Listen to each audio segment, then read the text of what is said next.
सध्या जिथे बघेल तिथे लोक खोकलतायत. सर्दी, खोकला याने लोक हैराण झाली आहेत. आता यामागे व्हायरल इन्फेक्शन.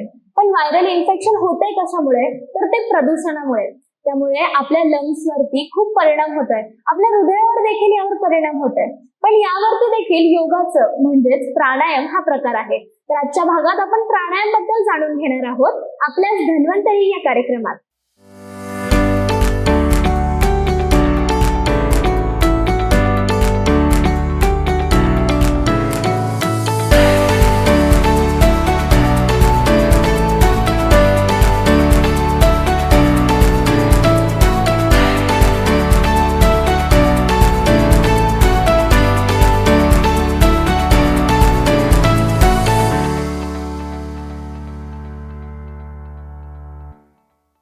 नमस्कार, मी साक्षी पांचाळ स्वागत करते न्यूज अंकलच्या धन्वंतरी या कार्यक्रमात. धन्वंतरी नेहमीच आपल्यासाठी आरोग्यदायी जीवनशैली निगडीत विविध विषय घेऊन येतो. आजच्या भागात आपण प्राणायाम याबद्दल पाहणार आहोत. मागच्या एपिसोडमध्ये आपण अनेक योगासने पाहिली. तसेच या एपिसोडमध्ये आपल्याला मार्गदर्शनासाठी आहेत सागर सर. नमस्कार सर. धन्वंतरीमध्ये आपलं स्वागत करते. आजच्या भागात प्राणायाम बद्दल पाहणार आहोत. सर, तर प्राणायाम हा प्रकार केव्हा सुरू झाला आणि प्राणायाम या शब्दाची व्याख्या काय आहे? ज्या वेळेपासून जीवाची उत्पत्ती झाली त्यावेळेपासूनच प्राणायाम सुरू झाला. प्राणायामाची व्याख्या माणसाने बोलता यायला लागलं, टीचिंग प्रोसेस सुरू झाली, त्यावेळेस प्राणायामची व्याख्या सुरू झाली. प्राणायाम म्हणजे काय? सर्वसाधारण शब्दामध्ये आहे दीर्घ श्वास घेणे, दीर्घ श्वास होल्ड करणे आणि दीर्घ श्वास सोडणे. मुळात मनुष्य हा प्राणायाम करतच असतो ऐच्छिक, म्हणजे त्याच्या प्रयत्नाशिवाय ही गोष्ट चाललेली आहे, पण ती प्रयत्नपूर्वक करणे म्हणजे प्राणायाम. प्राणायामाचे काही विविध प्रकार आहेत त्याबद्दल नक्कीच. प्राणायामचे काही प्रकार तुमच्या ब्रिदिंगला श्वास पूरक देण्यासाठी आहे, काही चॅन्टिंगच्या स्वरूपातले आहेत, तर काही मेडिटेशनच्या स्वरूपातले आहेत. तरी प्राणायामचे सर्वसाधारण 8 प्रकार पडतात. उदाहरणार्थ भ्रामरी प्राणायाम, कपालभाती प्राणायाम पण आहे आणि शुद्धिक्रिया पण आहे. त्यानंतर उज्जाई प्राणायाम आहे, शीतली प्राणायाम, शीतकारी प्राणायाम, अजून सूर्यनाडी प्राणायाम, चंद्रनाडी प्राणायाम अशी प्राणायाम आहेत. ओंकार हे प्रार्थना पण आहे, मंत्र पण आहे आणि त्याला आपण प्राणायाम मध्ये पण घेऊ शकतो. माझ्या मनामध्ये एक असं कन्फ्युजन होतं की प्राणायाम आणि ब्रीदिंग एक्सरसाइज हे दोन्ही एकच पद्धतीचे आहेत की वेगवेगळे प्रकार आहेत? नक्कीच. एक्सरसाइज आणि योगात या जसा फरक आहे, फायदा जरी दोघांचा असला, पण एक्सरसाइजने तुम्ही बॉडी चांगली बनवू शकता, पण मनाला तुम्ही योगाने अजून चांगलं करू शकता. सेम तसंच ब्रीदिंग एक्सरसाइज यामध्ये स्पीड असतं किंवा हे आपल्या लंग्सला अजून स्ट्रॉंग कसं करता येईल हे दाखवतं, चांगलं आहे. पण प्राणायाम मध्ये लंग्स बरोबर तुम्ही तुमच्या मनाला संयमित कसं करू शकता हे पण दाखवलं जातं. मनासाठी आणि शांततेसाठी जर करायचं असेल तर प्राणायाम, आणि तुमच्या लंग्सला पॉवरफुल बनवायचं असेल तर ब्रीदिंग एक्सरसाइज, असं आपण कॉम्बिनेशन करू शकतो. सध्या लोकांना फास्ट फूडमुळे दम लागतो लवकर, तर यामध्ये देखील प्राणायाम लाभदायक ठरतो का? नक्कीच. फास्ट फूड हे जसं पोटावर चरबी वाढवतं ना, तसंच तुमच्या लंग्स मध्ये आणि तुमच्या ब्लड मध्ये कोलेस्ट्रॉल पण वाढवतं. यामुळे काय होतं, लंग्स जी ओपन आणि क्लोज होण्याची क्षमता आहे ती कमी होते आणि जो लंग्स दीर्घ श्वास घेणारा असतो तो श्वास घेत नाही आणि परिणामी तुम्ही हापतात, म्हणजे जास्त श्वास घेतात आणि थकतात. हे यंत्र असं आहे जीवनाच्या पहिल्या क्षणापासून तर शेवटच्या क्षणापर्यंत काम करतं. ह्या यंत्राला जर रिसायकल करायचं असेल, ह्या यंत्राला जर मेंटेन ठेवायचं असेल तर नक्कीच प्राणायाम गरजेचं आहे. म्हणजे असं म्हणता येईल का, योगा करताना जर तुम्हाला दम लागतोय तर त्याआधी आपण सुरुवात प्राणायामापासूनच करू शकतो? नक्कीच. तसं अष्टांग योगामध्ये यम, नियम, आसन आणि नंतर प्राणायाम सांगितलेलं आहे. पण जर तुमच्या वय जास्त असेल किंवा तुम्ही मेंटली स्ट्रेस मध्ये असाल, अशा वेळेस जर तुम्ही डायरेक्ट आसनांमध्ये घुसला तर आसन करू शकत नाही. मग हळूहळू प्राणायाम करावी. प्राणायामाचे 2 प्रकार आहेत, एक सूक्ष्म प्राणायाम आहेत आणि एक सिंपल प्राणायाम आहेत. तर त्या प्राणायाम जशी तुम्हाला शोभेल तशी तुम्ही करू शकता. हार्ट योग बद्दल मी काही ऐकलं होतं, त्याबद्दल आपण काही माहिती? नक्कीच. भारतीय योग परंपरेमध्ये अनेक प्रकारचे ग्रंथ झालेले आहेत. त्याच्यात हार्ट योग हा स्वामी सात्माराम जे रायटर होते त्यांनी हा ग्रंथ लिहिलेला आहे. त्यांच्या मनानुसार आपल्याकडे 2 नाड्या आहेत, म्हणजे सूर्यनाडी आणि चंद्रनाडी. आपल्या शरीराला कधी पण बघा कोणते आजार होतात ते हातात होत नाही, पायात होत नाही, ते सुरू होतात तुमच्या लंग्स पासून. संपूर्ण व्हायरल इन्फेक्शन हे लंग्सला पहिले डॅमेज करतात कोरोना पहिले डॅमेज कुठं केला? आपल्या लंग्सला डॅमेज केला. म्हणून हट्टीयोग काय म्हणतं, तुमच्या शरीरामध्ये 72,000 नाडे आहेत, त्या नाड्यांची शुद्धता करणं खूप गरजेचं आहे. आता या नाड्या खराब का होतात? तुम्ही सांगितल्याप्रमाणे कोलेस्ट्रॉल, फास्ट फूड आहे, एसी आहे, धूळ आहे, गाड्यांचा ट्रॅफिक आहे, अनेक कारणं आहेत. तर ते खराब होतात. त्यांना साफ कसं करणार? तर त्यांना साफ करण्यासाठी तुमच्याकडे मुळात 3 नाडे आहेत. सूर्यनाडी म्हणजे राईट नॉस्ट्रिल, लेफ्ट नाडी चंद्र नॉस्ट्रिल आणि मध्य नाडी सुषुम्ना नॉस्ट्रिल. ही दिसत नाही पण ती पाठीमागं आहे. तर 72,000 नाड्यांना ज्यावेळेस तुम्ही साफ करता त्यावेळेस तुमचा प्राणायाम स्टार्ट होतो. पण त्यापूर्वी तुम्हाला ह्या नाड्या साफ कशा करायच्या? तर सुरू नाड्यांनी प्राणायाम घ्यायचा, लेफ्टनी सोडायचा. त्याला आपण अनुलोम विलोम म्हणतो. मी तुम्हाला दाखवेल. हठयोग हा बेसिकली प्राणायामासाठी आहे. त्याच्यात एक सुंदर व्याख्या पण आहे मनाला शांत करण्यासाठी. चले चित्तम चले वातम चले निश्चल भवे चलम. म्हणजे काय? आपलं मन जसं पळतं ना तसं आपलं ब्रिदिंग पळतो, श्वास खालीवर होतो. म्हणून बघा हायपर लोकांचे श्वास वाढतात, भांडण झालं की श्वास वाढतात, स्ट्रेस लोकांचे श्वास कमी होतात. पण हठयोग काय सांगतं की तुम्ही तुमच्या विचारांना कंट्रोल करू नका, कारण विचारांना कंट्रोल करणं खूप सूक्ष्म आणि ज्ञानी लोकांचं काम आहे. पण तुम्ही तुमच्या प्राणाला कंट्रोल करू शकता, ब्रिदिंगला कंट्रोल करू शकता, पण कंट्रोल नाही करायचं, त्याला संयमित करायचं आहे. त्याच्यामुळे तुम्ही तुमच्या विचारांनाही संयमित करतात. चांगले विचार, संयमित विचार माणसाला आनंद सुख देतात. चुकीचे विचार आणि उग्र विचार माणसाला दुःख देतात. आपण भरपूर जणांना बघतो की ब्लड प्रेशरचा प्रॉब्लेम असतो, तर त्यावेळेस देखील काही प्राणायाम आहेत? नक्कीच. ब्लड प्रेशरसाठी तर प्राणायाम हाही मेडिसिनच आहे. म्हणजे तुम्ही जर ॲलोपॅथी खात असाल कम्पेअर टू प्राणायाम, तर प्राणायामने तुम्हाला जास्त रिझल्ट येणार. आज जर तुम्ही बघितलं तर लोकांना अनेक कारणामुळे ब्लड प्रेशर आहे. लो असेल, हाय असेल, तर दोघांमध्ये पण बघितलं तर काही लोकांना त्यांच्या डाएटमुळे आहे. समजा आता माझ्या रक्तधमन्यांमध्ये कोलेस्ट्रॉल वाढलंय, म्हणून जर मला असेल तर निश्चित मला मेडिसिन उपयोगी पडेल. पण त्याच्यापेक्षा जर मला स्ट्रेसमुळे हाय ब्लड प्रेशर असेल तर मला प्राणायाम उपयोगी पडेल. प्राणायामने तुम्ही मन शांत करतात आणि इनडायरेक्टली तुम्ही हृदयातला कोलेस्ट्रॉल पण कमी करतात. म्हणजे प्राणायाम हा हाय ब्लड प्रेशरसाठी, लो ब्लड प्रेशरसाठी खूप गरजेचा आहे. त्यातले प्रकार वेगळे आहेत पण फायदेशीर नक्की आहे. त्या प्रकारांबद्दल आजच्या एपिसोडमध्ये आपण पाहाल का? नक्की नक्की. वेगवेगळे प्रकार आहेत, त्या प्रकारांची तुम्हाला मी सविस्तर माहिती देईल. आपण त्या पद्धतीने करू शकता. सर, एक अशी पद्धत होती की जप आणि प्राणायाम या दोन्हीचा काही संदर्भ आहे का? प्राचीन काळापासून आपण बघतो की जे ऋषी मुनी होते ते ध्यान साधना करताना जप हा प्रकार सुद्धा करायचे. नक्कीच. जप, चॅन्टिंग करणं.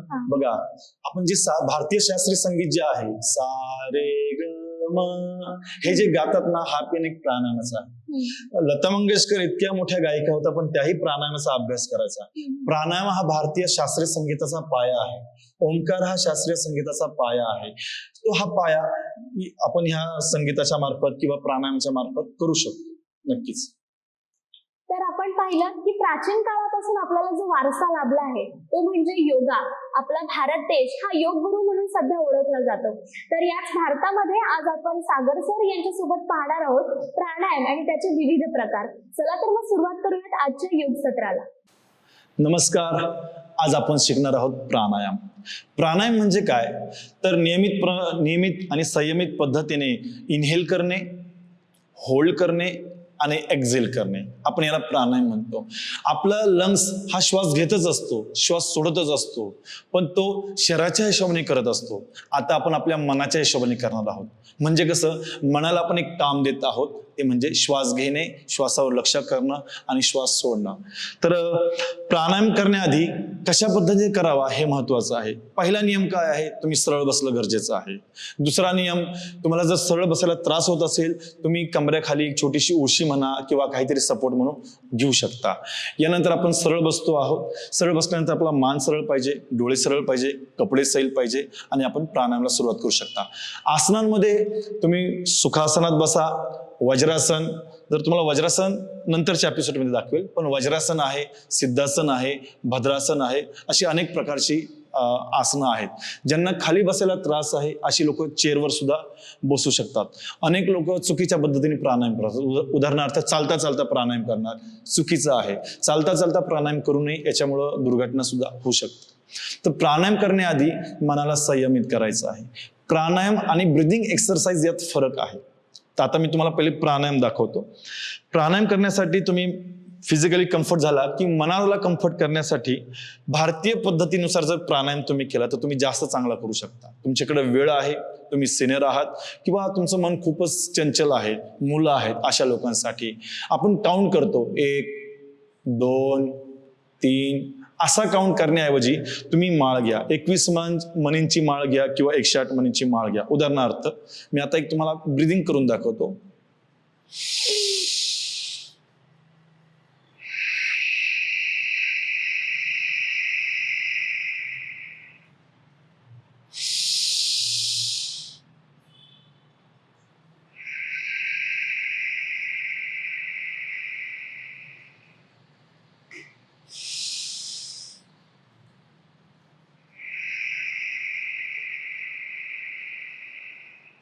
डोळे बंद हवेत.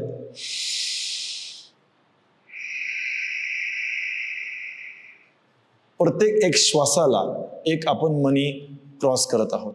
म्हणजे असे तुम्ही 21 मणी करू शकता, 108 मणी करू शकता. यामुळं काय होतं, तुम्हाला काउंट करण्याची गरज नाही आणि तुमचं मन खरंच शांत होतं. मार्केटमध्ये अनेक प्रकारचे इलेक्ट्रॉनिक मशीन सुद्धा आले आहेत, पण त्यापेक्षा ही जर तुम्ही माळ घेतली तर निसर्गही चांगला राहील, काही आपण इलेक्ट्रॉनिक कचराही करणार नाही आहोत आणि ह्या माळेमुळं आपण मनाला संयमित पण करणार आहोत. तर पहिला प्राणायाम किंवा पहिली प्राणायामची पूर्वतयारी म्हणजे दीर्घ श्वसन. तर दीर्घ श्वसन आपण ह्या मनांच्या मार्फत करणार आहोत. त्याच्यानंतर आपण पहिला प्राणायाम म्हणूया, पहिली चांटिंग म्हणूया किंवा अनेक भारतीय शास्त्रामध्ये त्याला आपण मंत्र सुद्धा म्हणूया. ते म्हणजे ओमकार. उ म याचा ओम हा शब्द तयार होतो. ज्यांना काहीच करता येत नाही प्राणायाम, त्यांच्यासाठी सर्वात सोपा प्राणायाम म्हणजे ओमकार. मनाला शांत करणारा. तुम्ही हा प्राणायाम करत असताना स्वतःला चेक करा, तुमच्या गळ्यामध्ये, तुमच्या हृदयामध्ये आणि थोडंसं स्टमकमध्ये, थोडंसं तुम्ही कानांमध्ये, नाकाच्या पोकळीमध्ये आणि ब्रेनमध्ये एक व्हायब्रेशन तयार होतं. व्हायब्रेशन म्हणजे काय, तर 2 आपले जे सेल्स असतात बॉडीचे, त्या सेल्सचं कम्युनिकेशन चांगलं होतं. मी जरी तुम्हाला शरीर दिसत असलो तरी माझ्यामध्ये हजारो सेल्स आहेत, लाखो करोडो सेल्स आहेत, न्यूरॉन्स आहेत माझ्या ब्रेनमध्ये. त्यांचं कम्युनिकेशन चांगलं होतं, त्यांची संदेश वहन म्हणजे नर्वस सिस्टमचं जे काही काम आहे ते चांगलं होतं. आणि म्हणून ओमकार हा पण पहिला प्राणायाम घेतो आहे. पहिल्यांदा ओमकार करायचा आणि प्राणायामाच्या शेवटी ओमकारच करायचा. तो ओमकार करण्याची पद्धत काय, तुम्ही ध्यान मुद्रेत बसू शकता, तुम्ही योग मुद्रेत बसू शकता, वेगवेगळी पद्धत आहे. आणि दीर्घ श्वसन घ्यायचंय.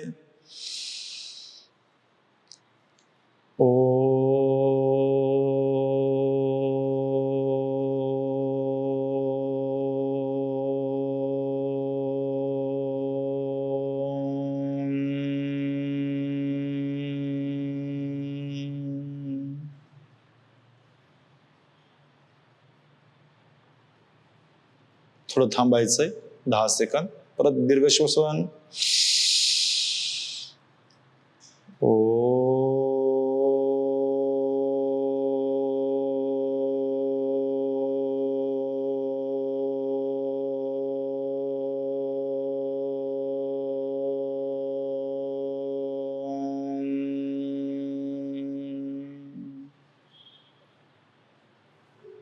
दीर्घ श्वसन.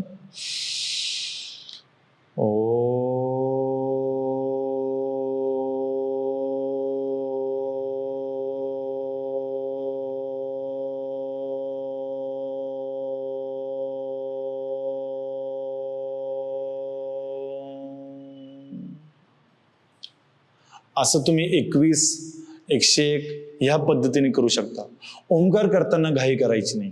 घाई केली की तुम्ही काउंटवर पडतात. त्यापेक्षा तुम्ही स्लो करा. सगळ्यात महत्वाचं, आपलं मन खूप शांत होतं. उदाहरणार्थ, आपल्या जीवनात सरासरी एक्झाम्पल 10-20 विचारांची गरज असते प्रत्येक 24 तासाला, पण आपल्या ब्रेनमध्ये 60,000 विचार दिवसाला येतात 24 तासाला. विचार करा, 60,000 विचार आपण आपला ब्रेन करतो आणि आपला किती मेंटेनन्स ह्या चुकीच्या किंवा गरज नसताना येणाऱ्या विचारांवर आपण देत असतो. त्याऐवजी जर आपण ओंकार केला, प्राणायाम केली तर आपलं मन शांत होतं. काही प्राणायाम ही स्पिरिच्युअलीकडे घेऊन जातात, मनाला शांततेकडे घेऊन जातात, तर काही प्राणायाम हे आपल्या लंग्सचा स्ट्रेंथ वाढवण्याकडे घेऊन जातात. उदाहरणार्थ भ्रामरी प्राणायाम. हा प्राणायाम आपण सेकंड करणार आहोत. सेम ओंकारात उ म असं असतं, तर मकारामध्ये म्हणजे भ्रामरी प्राणायाम मध्ये एक जसा भुंगा तुम्ही जर भुंग्याचा आवाज बघितला तर भुंगा भ्रमर करत असतो, तसाच आपल्याला आवाज येणार आहे. या भुंग्याकडून आपल्याला एक गोष्ट शिकायची आहे. एक भुंगा, त्याच्यामध्ये खूप ताकद असते आणि तो भुंगा मस्तपैकी कमळाचं, लोटस आपण ज्याला म्हणतो, त्यातलं ते मध शोषण करत असतो. चांगली गोष्ट आहे. पण भुंगा हे मध शोषण करण्यात इतका व्यस्त होतो की संध्याकाळच्या वेळेला जर तुम्ही बघितलं तर कमळाचे फुलांची पानं आपोआप दरवाजे बंद होतात आणि त्यामध्ये हा भुंगा अडकतो आणि आपला जीव देतो. म्हणजे त्याचा श्वास गुदमरतो आणि तो त्या ठिकाणी मरतो. सेम आपल्याला भ्रमर करायचं आहे. या संसारामध्ये भ्रमर करत असताना आपल्याला कोणत्याही विषयामध्ये फार काळ अटकायचं नाही. हा मेसेज आपण भ्रामरी प्राणायामकडून घेऊ शकतो. आपण सुरुवात करूया. सर्वप्रथम तुमची जी हाताची नखं आहेत ही साफ करायला हवी. कानामध्ये एक छेद आहे, त्या छेदामध्ये आपण हात टाकणार आहोत. त्याच्यानंतर ही डोळे अशी अलगद बंद करायची आहे. असा हात ठेवायचा आहे. दीर्घ श्वास घ्यायचा आहे.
अशा पद्धतीने तुम्ही 11, 21, 51 किंवा 101 असे तुम्ही करू शकता भ्रामरी प्राणायाम. बघा 2च मिनिटं करून बघा, मन खूप शांत होतं.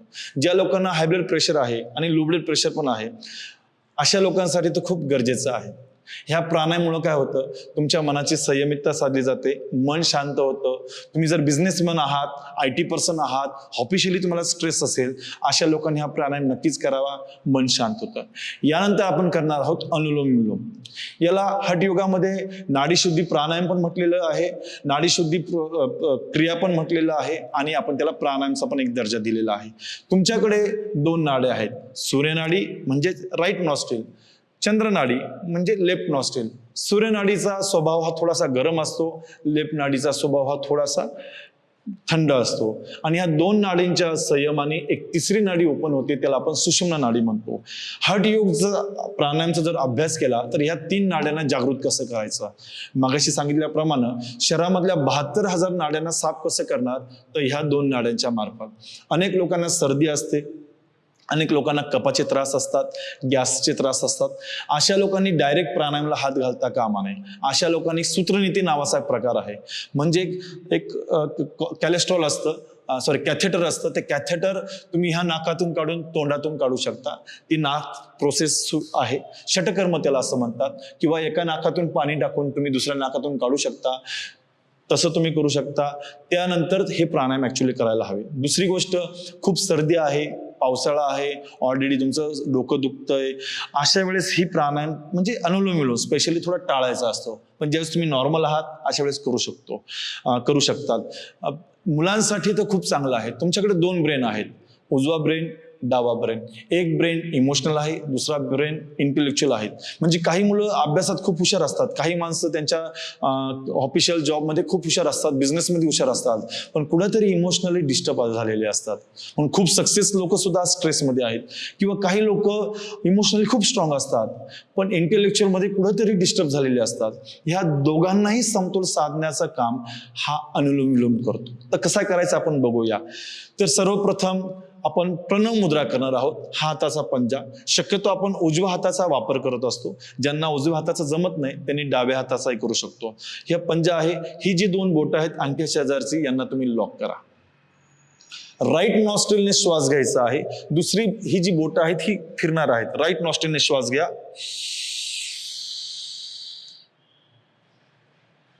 थोडं होल्ड करायचं आहे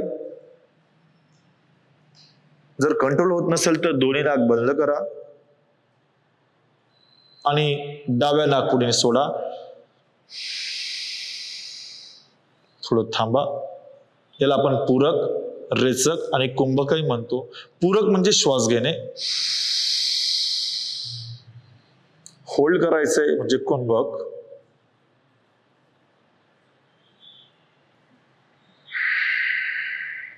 म्हणजे रेचक. लास्ट एकदा परत पाहणार आहोत. उजव्या नाकपुडीने श्वास घ्या,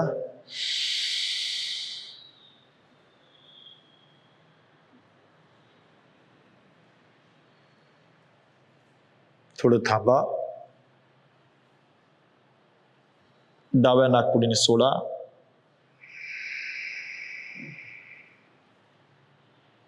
याला पूरक, रेचक, कुंभक. पूरक म्हणजे श्वास घेणे, रेचक म्हणजे श्वास सोडणे आणि कुंभक म्हणजे श्वास पकडून ठेवणे.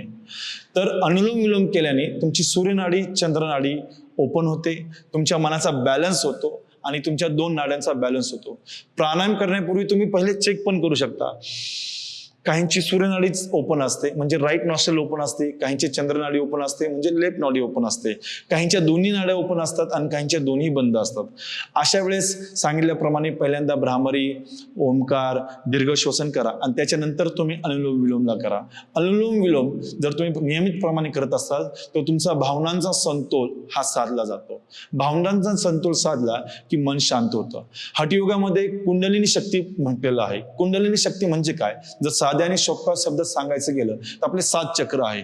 मूलाधार चक्र हे आपलं टील बोन म्हणजे जिथून स्पाइन सुरू होतो, नंतर स्वादिष्टान चक्र थोडंसं 4-5 बोट वरती, त्याच्यानंतर आपण मणिपूर चक्र नाभी, अनाहत चक्र चेस्ट, अनाहत नंतर विशुद्ध चक्र आपला गळा, आज्ञा चक्र आणि सहस्र चक्र. या चक्रांना ऍक्टिव्हेट करण्याचं काम हा तुमचा अनुलोम विलोम करतो. पहिल्यांदा अनुलोम विलोमनी सूर्यनाडी, लेफ्ट नाडी जागृत होते. त्याच्यानंतर असा विळाका घातलेली 3री नाडी असते ती म्हणजे सुषुम्ना नाडी, ही जागृत होते आणि त्याचबरोबर आपले चक्र जागृत होतात. चक्र जागृतीचं बेसिक कन्सेप्ट काय? तर उदाहरणार्थ आजचे सायंटिस्ट सांगतात की आपण आपल्या ब्रेनचा 5%, 10% यूज करतो. तरी आज आपण विज्ञानात एवढी क्रांती केली. आपण चंद्रावर जाऊ शकतो, आपण वेगवेगळ्या ग्रहांची माहिती घेऊ शकतो, आपण खूप काही प्रयत्न सक्सेस मिळवले आहेत. जर 5 आणि 10% जर एवढा आपण प्रयत्न केला तर जर आपण ब्रेनचा 100% वापर केला तर काय होईल? याचं जो सायन्स आहे हा सायंटिफिक अप्रोच तुम्हाला या हठयोगामध्ये, या सुषुम्ना नाड्यांमध्ये तुम्हाला पाहायला भेटणार आहे. तर आपण 3 प्राणायाम बघितले, ओमकार, नंतर भ्रामरी आणि नंतर अनुलोम विलोम. काही प्रश्न असल्यास तुम्ही हा खाली जो नंबर दिसत आहे त्याला तुम्ही कॉन्टॅक्ट करू शकता. थँक्यू. वा सर, प्राणायाम केल्याच वातावरण अगदी सकारात्मक झालंय. प्राणायामचे फायदे तर आपण पाहिलेच, तर याच योग सत्रात आपण छोटीशी विश्रांती घेणार आहोत. याच उत्साहात आपण पुन्हा भेटतोय. तोपर्यंत पाहत रहा न्यूज अनकटचा धन्वंतरी हा कार्यक्रम. ऐतिहासिक वारसा लाभलेला मराठ मुलूक महाराष्ट्र. या महाराष्ट्राला विविध रंगी छटा आहेत. साहित्य, कला, पर्यटन, नृत्य, भाषा, संत परंपरा अशा विविधतेने तो नटलेला आहे. हीच गौरवशाली विविधता जपत स्वरंग मराठी केवळ महाराष्ट्राच्या सांस्कृतिक संहितेपुरते मर्यादित न राहता समकालीन नवकल्पनांवर आधारित कार्यक्रमांद्वारे मराठी मनोरंजन विश्वात स्वतःची एक अनोखी जागा निर्माण करत आहेत. मराठी मनोरंजन क्षेत्रातील उत्तम दिग्दर्शक, लेखक आणि निर्मात्यांच्या प्रतिभेचा पुरेपूर वापर करून मनोरंजनाचा आगळा वेगळा रंग उधळण्यास आम्ही सज्ज आहोत.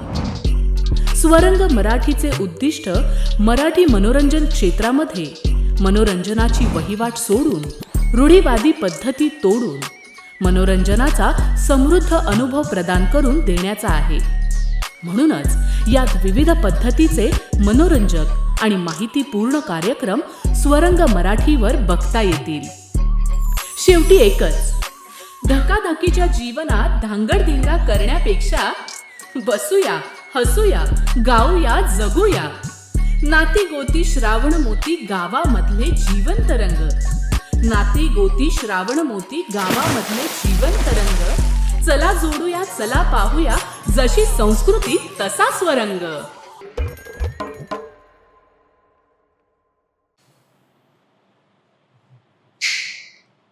विश्रांतीनंतर धन्वंतरीमध्ये आपल्या सर्वांचं स्वागत. या योग सत्राला आपण परत सुरुवात करत आहोत. आपण प्राणायामचे आणखीन प्रकार पाहणार आहोत. सर, प्राणायामचे आणखीन कोणते प्रकार आहेत? आणखी प्राणायामचे प्रकार आपण पहिले 3 बघितले. त्याच्यानंतर शीतकारी प्राणायाम, शीतली प्राणायाम, हे 2 एक प्राणायाम खूप चांगले आहेत. शक्यतो हे प्राणायाम उन्हाळ्याच्या दिवसात केलेले चांगले, किंवा ज्यांचे गळे सुकतात त्यांच्यासाठी चांगले. पण ज्या लोकांना सर्दीचा त्रास आहे त्या लोकांनी करू नये. प्राणायाम जे आहे ते आपले लंग्स हे साफ करण्यासाठी मदत करतं. तसेच आपण आता पुढच्या भागात आणखीन प्राणायाम पाहणार आहोत. तर या सत्राला सुरुवात करूया. नमस्कार. आपण यापूर्वी बघितलं अनुलोम विलोम, त्यानंतर बघितलं ओमकार आणि भ्रामरी. आपण दीर्घ श्वसनही बघितलं. आता आपण एक प्राणायामाला सुरुवात करत आहोत. त्या प्राणायामचं नाव आहे शीतकारी प्राणायाम. शक्यतो उन्हाळ्याच्या दिवसांमध्ये प्राणायाम करावेत, किंवा ज्यांना गरमी असेल शरीरात, काहींचे शरीर गरम असतात की त्यांना खूप हीट होते, अशा लोकांनी हे प्राणायाम करावेत. ज्यांचे गळे खूप सुकतात, स्पेशली जे टीचर लोक आहेत, जे बोलतात, जे पत्रकार आहेत, अशा लोकांनी प्राणायाम करावेत, जेणेकरून तुमच्या गळ्यांची ओलावा हा कमी होणार नाही. तर आपण पहिला प्राणायाम पाहत आहोत आता, शीतकारी प्राणायाम. शीतकारी प्राणायाम म्हणजे काय, तर दात बंद करायचे आहेत, खूप ताण द्यायचा नाही, दात बंद करायचे आणि दातांनी श्वास आत घ्यायचा आहे आणि श्वास सोडायचा आहे. काय करायचं, आपण दातांनी श्वास आत घेत आहोत आणि श्वास बाहेर सोडत आहोत. परत एकदा बघा, सरळ बसायचंय. बाकी प्राणायामचे बाकी सगळे नियम सेम असतील. दीर्घ इनहेल,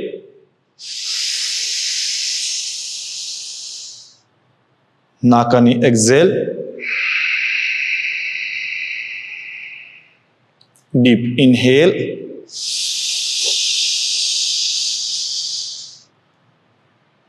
नाकाने एक्झेल, डीप इनहेल,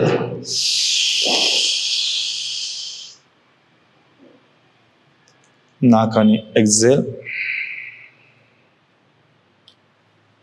अनेक लोक हे प्राणायाम करताना चुकीच्या पद्धतीने करतात. उदाहरणार्थ,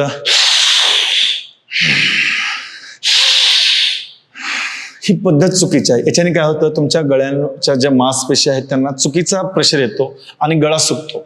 मुळात आपण हा प्राणायाम गळ्याला ओलावा देण्यासाठी करतोय, शरीरामध्ये थंडवा तयार करण्यासाठी करतोय, पण आपण याला गरम करत आहोत. तो प्राणायाम काय आहे, शीतकारी. आणि याचा आवाज पण येतो बघा, याचा आवाज कसा येतो, शीतकारी. आता याचाच दुसरा एक प्राणायाम आहे सराउंडिंग, शीतली प्राणायाम. शीतली तर लहानपणी बघा, मुलं पान घ्यायचे आणि पानातून असे फुकायचे किंवा असं करायचे. तसंच आपण जिभेला आपण बाहेर काढत आहोत.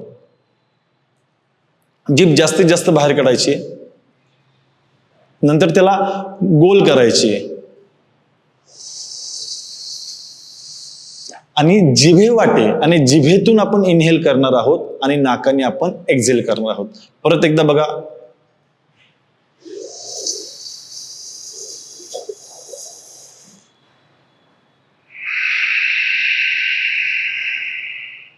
सोडताना घाई करायची नाही. अनेक आवाज येतो, घर्षण होतं गळ्याचं, ते आपल्याला करायचं आहे. परत आपण बघणार आहोत, जीभ बाहेर काढायची आहे.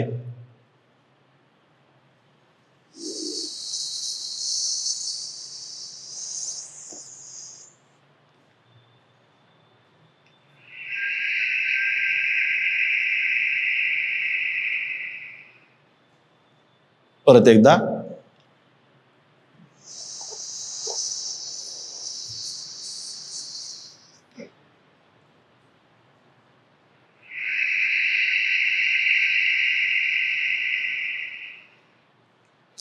तुम्ही जर हा प्राणायाम केला, शीतकार आणि शीतली, तर तुम्ही बघा, अनेक लोकांच्या तोंडामध्ये सलायवा कमी असते. सलायवा हे अन्न पचनासाठी खूप गरजेचे आहे. सलायवा तुमच्या आतील म्हणजे आतड्या ज्या असतात त्यांच्यासाठी खूप गरजेचं आहे.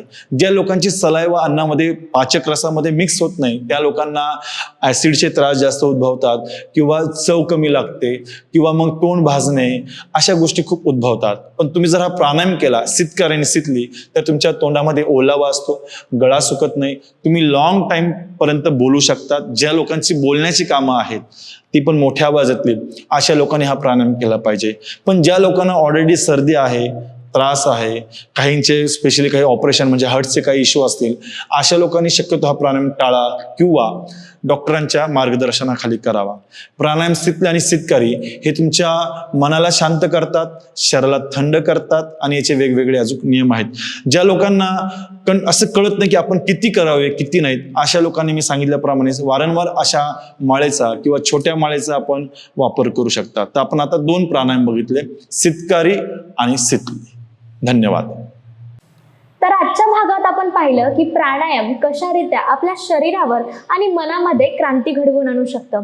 प्राणायामच्या नियमित अभ्यासाने तुम्हाला शांतता भेटू शकते आणि तुम्ही ताजे तवाने तसेच ऊर्जावान राहू शकता. सर मी एक प्रचलित प्राणायाम ऐकला आहे तो म्हणजे कपालभाती, पण त्यासह कपालभातीचे मी काही साईड इफेक्ट्स देखील ऐकले आहेत. तर कपालभाती करण्याचा बरोबर उपाय काय आहे आणि त्याची बरोबर प्रक्रिया काय आहे? ओके, कपालभाती हा हठयोगाचाच एक प्रोसेस आहे. आपण त्याला शुद्धिक्रिया पण म्हणतो आणि प्राणायाम पण म्हणतो. हा प्रचलित झाला समाजामध्ये रामदेव बाबांमुळं, की रामदेव बाबाचा जर काही पहिला प्राणायाम, कारण लोकांनी अगदी असं बघितलंच नव्हतं असं. हे चांगलं आहे पण याचा दुरुपयोग खूप झाला. म्हणजे काही लोकांना हा प्राणायाम करायचा नसतो. उदाहरणार्थ ज्यांना सर्वायकलचे इश्यू असतात अशा लोकांनी जर हा प्राणायाम केला की त्यांना मानेला त्रास होऊ शकतो. दुसरा, ज्यांना ऑलरेडी हार्टचे इश्यू आहेत तर त्यांचा पण इश्यू होऊ शकतो कारण हार्टची गती वाढते. किंवा जे ऑलरेडी हाय ब्लड प्रेशर आहे अशा लोकांनी पण हा प्राणायाम डायरेक्ट नसतो करायचा. किंवा काही मेडिकल कॉम्प्लिकेशन असतील, गर्भवती लेडीज असतील अशा लोकांनी हा प्राणायाम टाळावा. दुसरी गोष्ट, ज्यांच्या स्पाईनचे ऑपरेशन झाले असेल अशा लोकांनी, अति मोठे जाड लोक अशा लोकांनी पण हा प्राणायाम टाळावा. ज्यांना ऍसिडिटीचा त्रास आहे अशा लोकांनी पण हा प्राणायाम टाळावा. आणि सर्वात महत्वाचं, प्राणायाम हा प्राणायामाच्या नियमानुसारच करायला हवा. आता उदाहरणार्थ काय, बाकी प्राणायाम नाही पण कपालभाती लोक रस्त्याने चालता चालता करतात, कोणी बोलता बोलता प्राणायाम करतात आणि याच्यामुळे ठसका येऊ शकतो. पाणी पितात आणि लगेच करतात असा पण त्रास होऊ शकतो. तर कपालभातीचे जेवढे चांगले बेनिफिट्स आहेत तेवढे साईड इफेक्ट पण आहे जर चुकीच्या पद्धतीने केलं तर. म्हणजे प्राणायाम करण्याची जर योग्य पद्धत तुम्ही पाळली तर त्याचे तुम्हाला नक्कीच फायदे मिळतील. नक्कीच. कोणत्याही प्राणायामची जर चांगली पद्धत असेल जी आपल्याला शास्त्रीय पद्धतीने दिलेली आहे तीच फॉलो करायला पाहिजे. विशेष करून हठ योगाचे जर प्राणायाम आहे तर हठ योगाच्या पद्धतीनेच करायला हवा. सर आपण ब्रीदिंग एक्सरसाइजेस बद्दल सुद्धा बोलत होता, त्याबद्दल काही नक्कीच. माहिती? ब्रीदिंग एक्सरसाइज आणि कपालभाती थोडं सारखंच आहे. पण ब्रीदिंग एक्सरसाइज ही आता मॉडर्न कन्सेप्ट म्हणून यायला की आता अनेक जसं योगाचे वेगवेगळे प्रकार सुरू होतात तसंच आता प्राणायामचे पण वेगवेगळे प्रकार आहेत. आणि प्रकार तर शास्त्रीयनुसार 8च सांगितलेत पण असे अनेक प्रकार लोकांनी काढले. त्यात ब्रीदिंग एक्सरसाइज आहेत, आर्ट ऑफ लिव्हिंगनी सुदर्शन क्रिया काढलेल्या आहेत, प्रणव प्राणायाम काढलेले आहेत. ते प्राणायाम वेगवेगळे आहेत तर ब्रीदिंग एक्सरसाइजचे. तर आपण पहिल्यांदा कपालभाती बघूया. नक्कीच. तर कपालभाती म्हणजे काय, तर तुम्ही जर बघितलं असेल तर जुन्या काळी गावाच्या ठिकाणी ते लोहार असतात, ते लोहार बघा ठोकत असतात आणि ते लोखंड गरम करत असतात आणि ती पाठीमागे लेडीज असते त्यांची ती असं करत असते. किंवा जुनं गाणं आहे बघा, ऐरणीच्या देवा तुला ठिणगी ठिणगी वाहू दे. तर त्या गाण्यामध्ये जर तुम्ही बघितलं तर ते असतं. तर सेम ती जे पंप करतो त्याला भाती म्हणतात आणि पुढे जे लोखंड असतं ते गरम होत असतं. सेम आपलं जे कपाळ आहे याला कपाळ म्हणतात. कपाल आपण कपाळ म्हणतो मराठी भाषेत आणि भाती म्हणजे प्रकाशमान करणे. तर कपाळाला प्रकाशमान करणं थोडक्यात काय, तर चेहऱ्याला प्रकाशमान करणं. तुम्ही याच्याने अजून तुमच्या चेहऱ्याचे जे काही स्नायू आहेत त्याला बळकटी देऊ शकतात. आणि हा प्राणायाम विशेषली लंग्ससाठीच आहे पण त्याचा बाकीच्या साईडला म्हणजे बाकीच्या ठिकाणी सुद्धा उपयोग होऊ शकतो. कपालभाती 1 सेकंदाला 1 स्ट्रोक. चुकीचं म्हणजे काय, लोक तोंडाने करतात किंवा हे करतात किंवा काही लोक नाकानीच म्हणजे असंही करतात, नाकाने श्वास घेतात नाकाने सोडतात. नाही, आपल्याला फक्त इथं स्ट्रोक मारायचा आहे. Only exhale. इनहेल आपलं लंग्स आपोआप करतं. तुम्ही बघितलं जुन्या काळी त्या रिक्षांना पॉंग पॉंग असायचं, तो फक्त दाबायचा पॉंग ते आपोआप तो भोंगा परत फुगायचा. तसंच आपल्याला फक्त लंग्सला एक्झेल करायचं आहे. लंग्स आपोआप आपल्याला न कळत इनहेल करत असतं. तर चुकीची पद्धत आपण पहिले बघूया.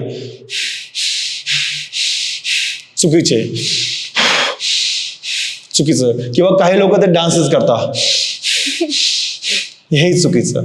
तर असं न करता कपालभाती करण्याची आपण प्रॉपर प्रोसेस समजून घेऊया. पण कपालभातीमध्ये डायरेक्ट हात घालण्यापेक्षा त्याआधी तुम्ही करू शकता पहिले पोटाची क्रिया. म्हणजे काय? अग्निसार क्रिया. पहिले तुम्ही, कारण कपालभाती हा तुमच्या पोटाशी रिलेटेड प्राणायाम आहे. बाकी सगळे लंग्सशी रिलेटेड असतात, कपालभाती तुमच्या पोटाशी रिलेटेड असतो. जर तुमचं पोट गॅसने भरलेलं असेल, कॉन्स्टिपेशन असेल किंवा पोटाचा काही आजार असेल, अशा लोकांना कपालभाती करायला पण नको. आणि जर करायची असेल तर विशेष मार्गदर्शनाखाली. तर काय करायचं? पहिले आपण अग्निसार करणार आहोत. अग्निसार म्हणजे काय? तर पोट आत घेणे, पोट बाहेर सोडणे. बघा, पोट आत घेणे, पोट बाहेर सोडणे, पोट आत घेणे, पोट बाहेर सोडणे. म्हणजे इनहेल, एक्झेल आणि पोट आत घेणे, बाहेर सोडणं. तुम्ही 10 पासून तर 30 पर्यंत असं करू शकता. विदाऊट इनहेल म्हणजे पोटात हवा नाही माझ्या, एक. त्याच्यानंतर तुम्ही उड्डाण बंद करू शकता. बंदाचा वेगळा चॅप्टर येईल, त्यावेळेस मी तुम्हाला सांगेल. पण उड्डाण बंद म्हणजे काय? तर पोटामध्ये जागा तयार करायची. उदाहरणार्थ मी हात असा ठेवला, इनहेल, एक्झेल, आणि मग पोटाला आत घ्यायचंय.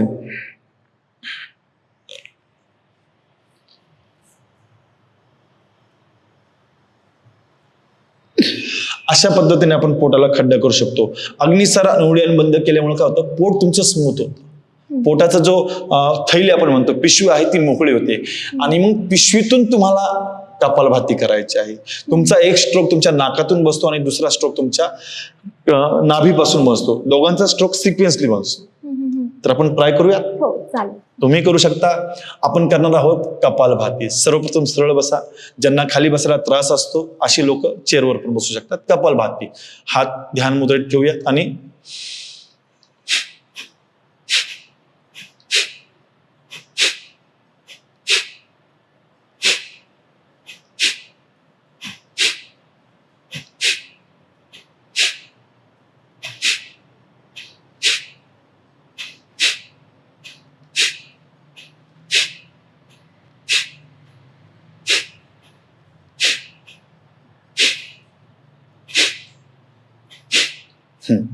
अशा आपल्याला कपालभाती करायची आहे. एका सेकंदाला एक स्ट्रोक. पण जर तुमचे काही पर्सनल इश्यू असतील किंवा तुम्ही नवीन असाल तर तुम्ही एका वेळेस 2 सेकंदाला एक स्ट्रोक देऊ शकता. बघा, मी इनहेल केलं नाही, मी फक्त एक्झेलच करतो. असं तुम्ही 60 पर्यंत घेऊन जाऊ शकता. बनवा की मी 40 वेळा करणार आणि मग स्टॉप घेणार, मी 60 वेळा करणार एक्झेल म्हणजे स्ट्रोक, आणि मग मी परत एक दीर्घ श्वास घेऊन करणार. 2 प्राणायाम किंवा 2 कपालभाती म्हणजे एक कपालभाती म्हणजे काय? तर पूर्ण मी एकदा समजा 60 वेळा असं 60 वेळा केलं आणि मग मी थांबलो. परत एक श्वास घ्या, श्वास सोडा, थोडं रिलॅक्स व्हा आणि परत तुम्ही करा. याला आपण एक कपालभातीचा एक राऊंड असं म्हणतो. तर तुम्ही हा राऊंड करू शकता. खूप चांगला. जर आपल्या लंग्सला जर साफ करायचं असेल, थोडक्यात हे लंग्स क्लीनरच समजा याला, तुम्ही याला लंग्स साफ करू शकता. म्हणजे आता बघा, उदाहरणार्थ 10 मिनिटं तुम्ही फक्त गाडी पुण्यासारख्या ठिकाणी तुम्ही बाहेर ठेवा. गाडीला 10 मिनिटानंतर तुम्ही फक्त असा हात लावून बघा, तर गाडी खूप खराब होते. आपलं हेल्मेटही खराब होतं, कपडे खराब होतात. तर मला सांगा, आपण श्वास घेतो तर श्वासमध्ये किती पर्टिक्युलर पार्टिस असतात धुळेचे, ते आपण लंग्समध्ये घेतो आणि लंग्समध्ये ब्लॉक करतो. आपल्या लंग्समध्ये म्युकस असतात. हे म्युकस काय करतात? उदाहरणार्थ आपण मराठीत गावठी शब्दात शेंबूडच म्हणूया, तर ते असतात आणि त्याला ते चिपकून जातात आणि लंग्सचा जो स्पंज असतो त्याला ब्लॉक करतात. पण या कपालभातीमुळे काय होतं? तो स्पंज रिकामा होतो, तुमची सर्दी जात नाही. जर तुम्ही नियमितपणे करत असाल ना तर तुम्हाला सर्दी होतच नाही. हा, ऑलरेडी सर्दी आहे आणि मग तुम्ही जर करतात तर चुकीचं आहे, कारण मग तुम्हाला त्रास होऊ शकतो. मग त्याच्या आधी मी तुम्हाला सांगितलं, जलनेती, सूत्रनेती, नाकात पाईप टाकून तोंडाने काढणे किंवा पाणी टाकून काढणे, या प्रोसेस केल्या की मग तुम्ही हे प्राणायाम करू शकता. पण शक्यतो पावसाळा लागायच्या आधीच ही जर प्रोसेस तुम्ही केली तर तुमचा पावसाळा चांगला जातो, तुमचा हिवाळा चांगला जातो आणि तुम्हाला कोणत्याही प्रकारचं व्हायरल इन्फेक्शन होत नाही, याची गॅरंटी. याचं नाव आहे कपालभाती. धन्यवाद सर. तर आजच्या या प्रदूषणाच्या वातावरणात प्राणायाम हे अगदी लाभदायक असतात.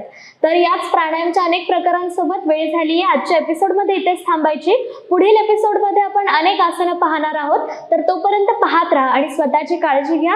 न्यूज अनकटचा धन्वंतरी हा कार्यक्रम. धन्यवाद.